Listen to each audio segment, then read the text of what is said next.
నమస్తే అండి, నేను మీ Divya. Welcome back to my channel Vizag secret flavours. ఈరోజు రెసిపీ అయితే మిగిలిపోయిన అన్నంతోని ఒక టేస్టీ పునుగులు చేసి మీకు చూపిస్తున్నానండి. ఇవి చట్నీతో మాత్రమే కాకుండా సాంబార్తోని, చికెన్ గ్రేవీ లేదా మటన్ గ్రేవీతో తిన్నా కానీ చాలా బాగుంటుందండి. మరి వీడియోలోకి వెళ్ళే ముందు మీరు ఈ ఛానల్ని కానీ సబ్స్క్రైబ్ చేసుకోకపోయి ఉంటే తప్పకుండా ఈ ఛానల్ని సబ్స్క్రైబ్ చేసుకోండి. అలాగే వీడియో నచ్చితే లైక్ చేయడం మాత్రం మర్చిపోకండి. ఈ పునుగులు ఎలా ఉంటాయో చెప్పమంటారా? నేను చెప్పడం ఎందుకండి, ఇప్పుడు వీడియోలో చూపిస్తాను, చూడండి.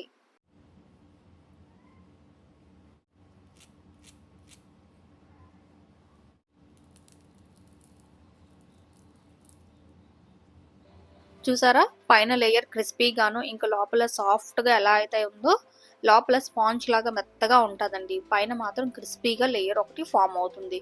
ఓకే, సో తినడానికి కూడాను చాలా బాగుంటాయి. ముందుగా అయితే 2 కప్పులు బియ్యం తీసుకున్నానండి. ఇక్కడ నేను సోనా మసూరి రైస్ తీసుకున్నాను. మీ దగ్గర ఇవి కాకపోయినా కానీ రేషన్ బియ్యం ఉంటాయి కదా, డిపో బియ్యం అంటారు, అవి కూడా యూజ్ చేసుకోవచ్చు.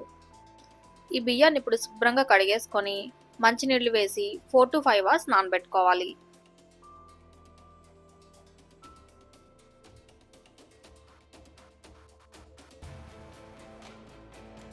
ఒక బౌల్లో కొంచెం నీళ్లు వేసుకొని 1 స్పూన్ పంచదార, ఇంకా dry east half table spoon వేసుకొని 5 మినిట్స్ అలా ఉంచితే డ్రై ఈస్ట్ కరిగిపోతుంది.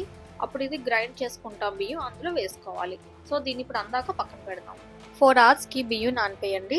ఈ బియ్యాన్ని ఇప్పుడు మిక్సర్ జార్లో వేసుకొని బియ్యం నానడానికి కూడాను వేరే నీళ్లు కాకుండా బియ్యం నానబెట్టుకున్న నీళ్లు ఉన్నాయి కదా, వాటిని వేస్తున్నాను. ఇప్పుడు ఇందులో 1 కప్పు అన్నంని వేసుకోవాలి. బియ్యం ఏ కప్పుతో అయితే కొలుచుకున్నామో అదే కప్పుతోని అన్నం కూడా కొలుచుకోవాలి. బియ్యం 2 కప్పులు వేసుకున్నాం కదా, సో అన్నాన్ని 1 కప్పు వేస్తున్నాను. దీనికి తగినంత ఉప్పును కూడా వేసేసుకోవాలి. ఈస్ట్ని నీటిలో వేసి ఉంచాను కదా, ఈస్ట్ బాగా కలిసిపోయి నీళ్ళలో కలిసిపోయింది.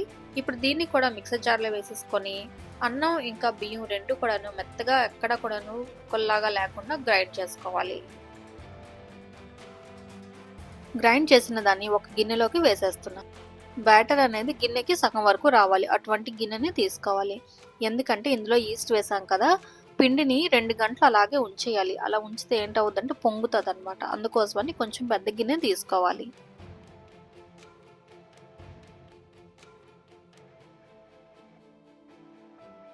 బ్యాటర్ అంతా గిన్నెలో వేసాను కదండి.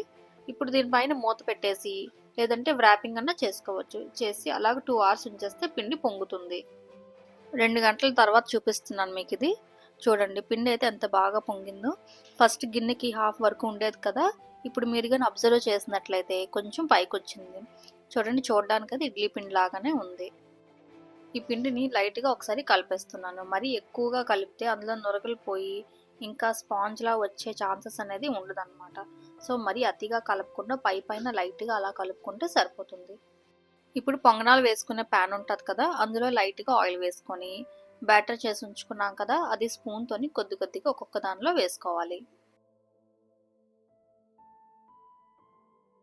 ఇలా అన్నీ వేసేసుకున్న తర్వాత మూత పెట్టేసి ఒక 2 మినిట్స్ ఉంచితే ఒకవైపు ఫ్రై అయిపోతుంది. మూత తీసేసుకొని ఇప్పుడు అన్నీ ఒకసారి టర్న్ చేసుకొని ఇంకో వైపు కూడా కాలాలి కదా, ఇంకో వైపు 1 మినిట్ ఉంచుకుంటే అటువైపు కూడా ఫ్రై అయిపోతుంది.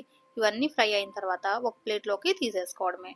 మిగిలిన పిండితో కూడా ఇదే విధంగా పొంగనాలు వేసేసుకోవాలి. ఒకసారి మీరు కూడా ఈ రెసిపీని ట్రై చేసి చూడండి. మరి నేను చూపించే ఈ రెసిపీ మీకు నచ్చినట్లయితే ఈ వీడియోని లైక్ చేసి షేర్ చేయండి. అలాగే మర్చిపోకుండా ఈ ఛానల్ని సబ్స్క్రైబ్ కూడా చేసుకోండి.